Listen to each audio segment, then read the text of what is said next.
Tamil super star Vijay രാഷ്ട്രീയത്തിൽ ആരോടൊപ്പമായിരിക്കും? ഒറ്റയ്ക്കായിരിക്കുമോ? രാഹുൽ ഗാന്ധിയുടെ കൂടെ ആയിരിക്കുമോ? നരേന്ദ്രമോദിയുടെ കൂടെ ആയിരിക്കുമോ? തുടങ്ങിയ ഒരുപാട് ചോദ്യങ്ങൾ ഉണ്ടായിരുന്നു. തമിഴ് വെട്രി കഴകം എന്ന വിജയുടെ പാർട്ടി സെപ്റ്റംബർ 23-ന് അവരുടെ ഫസ്റ്റ് റാലി ഹോൾഡ് ചെയ്യാൻ തീരുമാനിച്ചിരിക്കുകയാണ്. അന്ന് തന്നെ കാര്യങ്ങൾ വ്യക്തമാകുമെന്ന് കരുതുന്നു. ഇപ്പോൾ അതിനു മുമ്പ് തന്നെ കാര്യങ്ങൾ വ്യക്തമാക്കി വിജയ് എത്തിയിരിക്കുന്നു. വിജയ് ആരോടൊപ്പം? നമസ്കാരം. തമിഴകത്ത് ഏറ്റവും ഫാൻ ബേസ് ഉള്ള നടനാണ് വിജയ്. സൂപ്പർ സ്റ്റാർ ആണ്. കമലഹാസൻ രാഷ്ട്രീയത്തിൽ വരുന്നത് പോലെയല്ല. കമലഹാസൻ ലോകോത്തര അഭിനേതാവാണ്. എല്ലാ ആക്ടേഴ്സിനും മേലിൽ നിൽക്കുന്ന ഒരു അഭിനേതാവാണ്. പക്ഷെ കമലഹാസന് ഒരു ഫാനറ്റിക് ഫാൻ ബേസ് ഇല്ല. ഫാനറ്റിക് എന്ന നല്ല അർത്ഥത്തിലാണ് യൂസ് ചെയ്യുന്നത്. പക്ഷെ വിജയ് അങ്ങനെയല്ല. പഴയകാല രജനീകാന്തിന്റെ ഫാൻ ബേസും അതോടൊപ്പം തൻ്റെതായ പുതിയ യങ്സ്റ്റേഴ്സിനെ കൂടെ ചേർക്കുമ്പോൾ വിജയ് വലിയൊരു ഫോഴ്സാണ് തമിഴ്നാട്ടിൽ.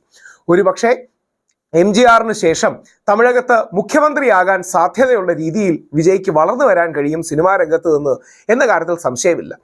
MGRും സമാനമായ ഒരു സ്ട്രാറ്റജിയാണ് ചെയ്തത്. തൻ്റെ ഫാൻ ബേസിനെ പൊളിറ്റിക്കൽ പാർട്ടിയാക്കി മാറ്റുകയുണ്ടായി. തമിഴ് വെട്രി കഴകത്തിന്റെ രാഷ്ട്രീയ നിലപാട് എന്താണ്? പൊളിറ്റിക്സ് എന്താണ്? ഏത് മുന്നണിയോടായിരിക്കും ചേർന്ന് നിൽക്കുക? NDAയോ ഇന്ത്യയോ തുടങ്ങിയ ചോദ്യങ്ങളുണ്ടായിരുന്നു. ഇപ്പോൾ അതിന് ക്ലാരിറ്റി വന്നിട്ടുണ്ട്.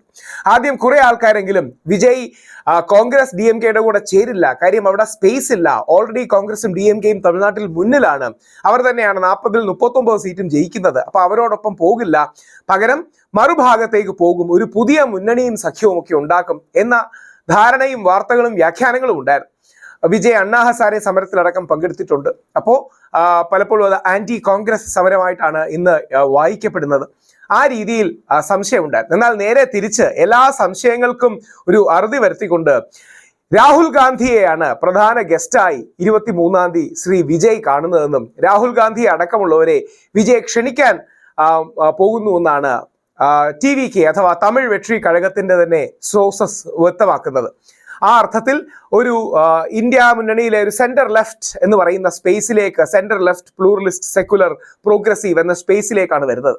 രാഹുൽ ഗാന്ധി, തെലങ്കാനയുടെ മുഖ്യമന്ത്രി രേവന്ത് റെഡ്ഡി, കർണാടകയിൽ നിന്ന് DK ശിവകുമാർ അടക്കമുള്ളവരെ വിളിക്കുകയും രാഹുൽ ഗാന്ധിയുടെ വിശാല ഇന്ത്യ മുന്നണിയോടാണ് അദ്ദേഹം മുമ്പോട്ട് പോകുന്നത് എന്ന് പറയുന്നു. അതോടൊപ്പം ഇപ്പോൾ മനോരമ അടക്കമുള്ള മുഖ്യധാര പത്രങ്ങൾ റിപ്പോർട്ട് ചെയ്യുന്നത് 2009-ൽ തന്നെ വിജയ് കോൺഗ്രസിൽ ചേരാൻ ആഗ്രഹിച്ചിരുന്നു. പക്ഷെ രാഹുൽ ഗാന്ധിയും വിജയും തമ്മിലുള്ള സൗഹൃദവും അടുപ്പവും കാരണം രാഹുൽ ഗാന്ധി വേണ്ടാന്ന് പറഞ്ഞു എന്നും പിന്നീട് രാഹുൽ ഗാന്ധിയുടെ കൂടി നിർദ്ദേശപ്രകാരമാണ് വിജയ് പുതിയ പാർട്ടി ഉണ്ടാക്കുന്നതെന്നാണ് തമിഴകത്ത് വലിയ സംസാരം. അതുകൊണ്ട് വിജയ് ഇപ്പം ഗോട്ട് കൂടിയാണ് Vijay. Greatest of all time എന്ന സിനിമയും അതോടൊപ്പം തമിഴിന്റെ ഏറ്റവും വലിയ കലാകാരന്മാരിൽ ഒരാളാണ്, ഏറ്റവും വലിയ മാസ് കലാകാരന്മാരിൽ ഒന്നാണ്. വിജയ് നരേന്ദ്രമോദിയെ അല്ല, ശ്രീ രാഹുൽ ഗാന്ധിയാണ് ചൂസ് ചെയ്യുന്നത് എന്ന് വ്യക്തമാക്കി കഴിഞ്ഞു.